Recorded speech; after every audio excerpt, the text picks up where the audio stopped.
उसे जल्दी पूरा करो, ठीक है? जी भैया। होमवर्क ज्यादा है क्या? मैं कुछ हेल्प करूं? क्यों? चाची को कोई लव लेटर देना है क्या? तुम्हारा क्या होगा चाचू? अरे तू तो नेशनल हाईवे पकड़कर सीधा लॉन्ग ड्राइव पर ही निकल गया। ए, भाभी ने तुम दोनों को बुलाया है, चलो जाओ। क्या बात है? मुझे क्या पता, होगी कोई सीक्रेट बात, पूछ लो जाकर खुद ही। चलो जाओ। Boost is the secret of my energy. चलो अभी। भैया, क्या बात है सुमा? मैं आपको एक बात बताना चाहती हूँ। हाँ तो बोलना, चुप क्यों है?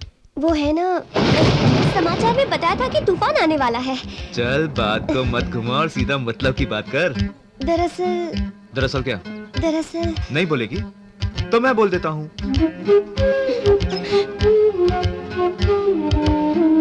तुम यही कहना चाहती थी ना कि तुम रघु से प्यार करती हो, राइट? आपको कैसे पता चला भैया? क्योंकि मैं जादूगर हूँ इसलिए सब जानता हूँ। जब हम फिल्म देखने जा रहे थे तब तुम रघु को मिरर में देख रही थी, मैं तब भी समझ गया था। Very good choice, made for each other. Suma, वैसे हमारी जोड़ी कैसी लगी? चंदा और चकोर, जलन हो रही है मुझे, फौरन नजर उतरवा लेना। झूठ क्यों बोला? माँ ने हमें कब बुलाया? झूठ बोलने की क्या जरूरत थी? कह देती कि अपनी लव स्टोरी सुनानी है, मैं खुद ही बात चला जाता। अरे अरे सच्ची तो कह रहा है, मारती क्यों हो? पीछे हटो। लक्ष्मी जी, बाथरूम में टॉवल रख दिया क्या? हाँ रख दिया। ओहो, मैंने टर्किश टॉवल रखने को कहा था, तुमने सादा रख दिया है। टर्किश टॉवल ही रखा है। और साबुन कहाँ है? वही रखा है। ओहो, लाइफ बॉय रख दिया तुमने, मैंने तो पियर्स कहा था ना। पियर्स ही रखा है। ओहो, शैम्पू रखा हुआ है, मैं शिकाकाई से रहना चाहता था। वहीं पर रखा है, ध्यान से देखिए। यहाँ पर कुछ भी नहीं मिल रहा है, जरा आकर ढूंढो, देर हो रही है, मुझे जाना है।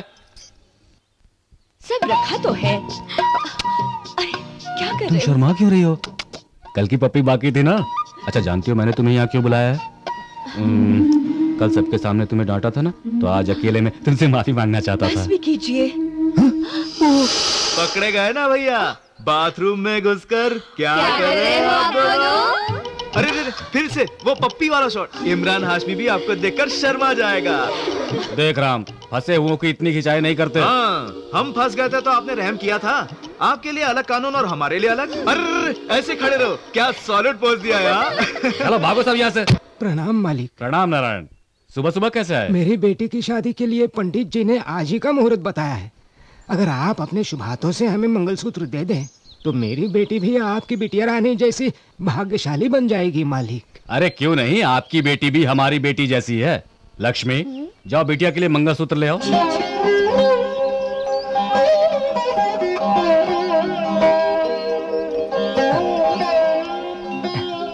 मालिक आप सब आकर मेरी बेटी को जरूर आशीर्वाद दे दीजिए। ठीक है, हम जरूर आएंगे। आज्ञा दीजिए मालिक। सुनिए राणा जी। सुनिए राणा जी। राणा जी, क्या बात है, कौन हो तुम? मेरा नाम ज्योति है। मेरे साथ अन्याय हुआ है, मैं आपसे न्याय मांगने आई हूँ। क्या अन्याय हुआ है तुम्हारे साथ? आपके गांव के ही एक आदमी ने मुझसे झूठा प्यार करके मुझे धोखा दे दिया है और अब वो मुझे ठुकराकर किसी नारायण की बेटी से शादी करने के लिए जा रहा है।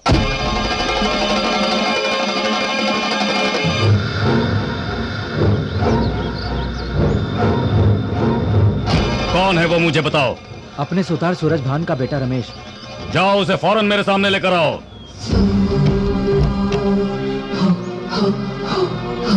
क्यों रे, ये शादी का जोड़ा क्यों पहन रखा है? तुम एक पति हो और एक बच्चे के बाप भी हो, फिर भी दूसरी शादी करना चाहते हो? आपको गलतफहमी हुई है, मेरी शादी नहीं हुई।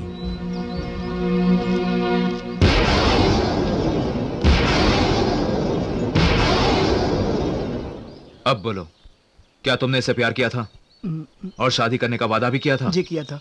और वो तेरे बच्चे की माँ बनने वाली है?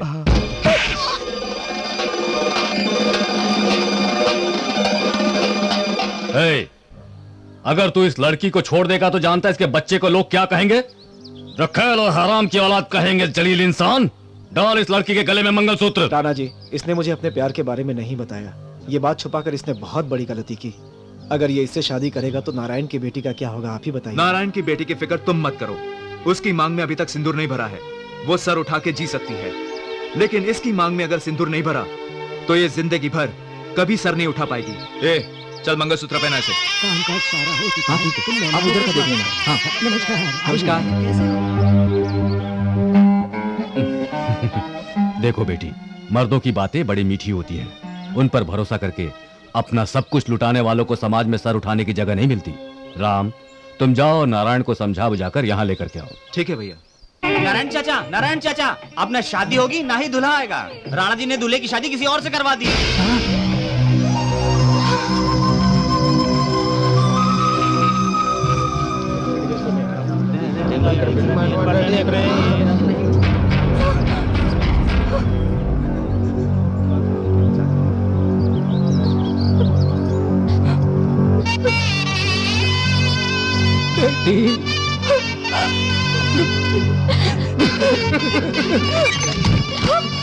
पिताजी, पिताजी, पिताजी दरवाजा खोलिए पिताजी। भैया, हाँ भैया, शादी रुक गई भैया। नारायण काका ने अंदर जाकर दरवाजा बंद कर लिया है। पिताजी, पिताजी दरवाजा खोलिए। पिताजी, पिताजी। नारायण काका, क्या कर रहे थे तुम? छोटे मालिक, मरूं नहीं तो और क्या करूं?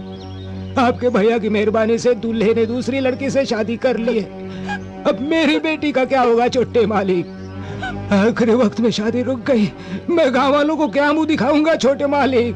ये लो काका, भैया ने उस लड़की की जिंदगी बचाई है, तो आपकी बेटी की जिंदगी कैसे बर्बाद होने देंगे? आपको इंसाफ मिलेगा। चलिए काका मेरे साथ। आपकी बेटी की जगह अगर मेरी बेटी होती तब भी यही फैसला करता।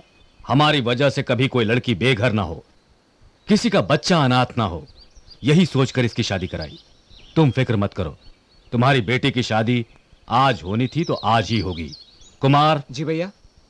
ये मेरा वफादार आदमी है, अगर तुम्हारी बेटी की शादी इसके साथ करा दूं तो कोई एतराज तो नहीं ना तुम्हें? क्या कह रहे हैं? आपने जो फैसला किया उस पर मुझे कैसा एतराज हो सकता है? एहसानमंद हो आपका, आज्ञा दीजिए मुझे। छोटू, ये शादी करवाने की जिम्मेदारी तुम्हारी है, ये हमारी इज्जत का सवाल है। तुम शादी करा के ही लौटना। जी भैया। हेलो, हाँ? अब तुम क्या करोगे? मालिक का वचन पूरा करूंगा मैं। क्या बात है? ओम सुमुखाय नमः, ओम एकदंताय नमः, ओम श्री महागणाधिपतये नमः, ओम एकदंताय नमः, महागणाधिपतये नमः, लंबोदराय नमः,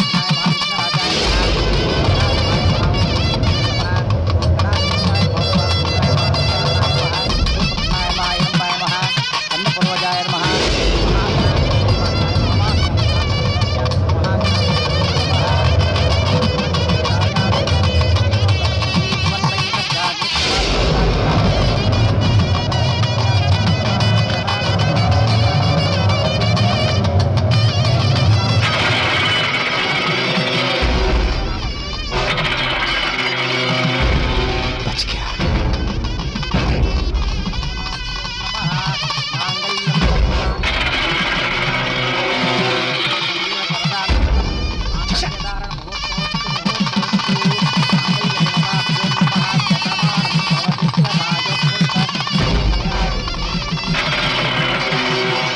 अब रो के क्या फायदा नारायण? इस हादसे के जिम्मेदार है तुम्हारे गांव के मुखिया राणा जी।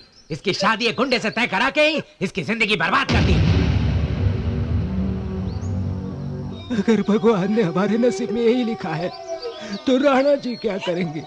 आप चुप रहिए। चुप कैसे रहे? तुम कुछ नहीं जानते। मंडप में आने से पहले ही एक दूल्हे को छीन लिया, दूसरा गठबंधन होने से पहले ही मर गया। अगर लोग इसे मनहूस कहने लगे तो फिर चाहे जितना भी दहेज दे दो, कोई इससे शादी नहीं करेगा। मंगलसूत्र पहनाते हुए अगर दूल्हा मर जाए तो आप इसे विवाहित कहेंगे या विधवा? बताइए ना बाबू। शादी के बाद दूल्हे को कुछ हो जाए तो ज्यादा फर्क नहीं पड़ता, लेकिन दूल्हा मंडप में मर जाए तो दुल्हन श्रापित हो जाती है। हम लड़का चुनकर कहते हैं कि तुम्हारी इससे शादी होगी, तो लड़की उस लड़के के सपने देखने लगती है। फिर हम कहते हैं उससे नहीं, दूसरे से शादी होगी। ये लड़की की भावनाओं के साथ खिलवाड़ करना नहीं तो और क्या है। फिर भी लड़की शादी के लिए राजी हो जाती है, तब दूसरा पति छीन जाता है। अब वो लड़की कहाँ जाए? जो रिश्ता पहले से तय हो गया था उसे बदलने का क्या अधिकार था राणा जी को? अगर ये उनकी बहन या बेटी होती तो उसका ब्याह किसी गुंडे से कराते क्या? ये अलग अलग नियम क्यों है बताइए?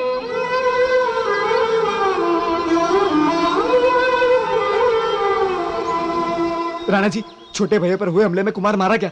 शादी होने से पहले उसे गोली मार दी गई। बेचारा नारायण, उसकी बेटी की जिंदगी तो बर्बाद हो गई। मेरे गांव में शादी होते वक्त उन कुत्तों ने मेरे गांव में घुसकर मेरे ही आदमी को मार दिया।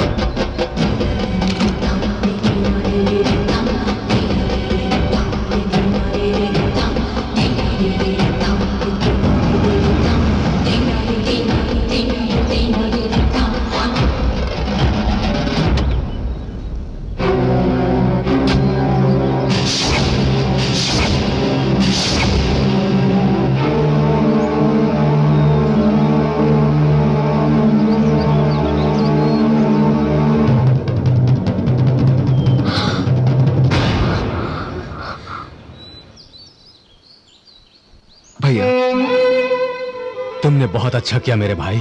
मैं ये सोचकर तड़प रहा था कि जिस लड़की के साथ अन्याय हुआ है उसे मैं कैसे न्याय दिलवाऊं। तुमने इतना अच्छा कदम उठाया कि तुम महान बन गए हो आज। शाबाश। इंसान की जान भले ही चली जाए पर मान नहीं। ये नेक काम करके तुमने पूरे समाज में हमारा सर ऊंचा किया है। वचन देकर उसे निभाने वाला बहुत महान होता है। अपना वचन तो सभी निभाते हैं, तुमने बड़े भाई का वचन निभाया। तुम हम सबसे ऊंचे हो गए हो। मेरे भाई की सोच इतनी ऊंची है, ये देखकर आज मुझे गर्व हो रहा है।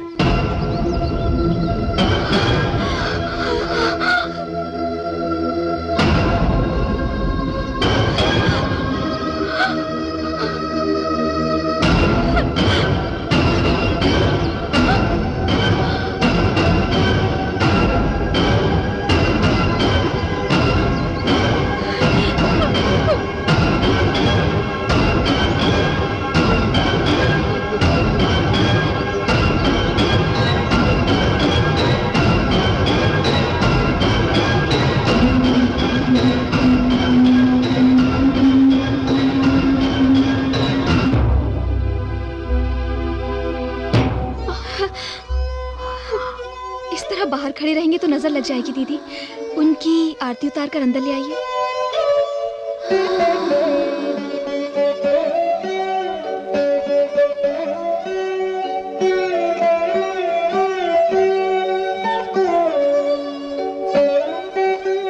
रुक जाइए, पहले दायां पैर आगे बढ़ाइए। संध्या,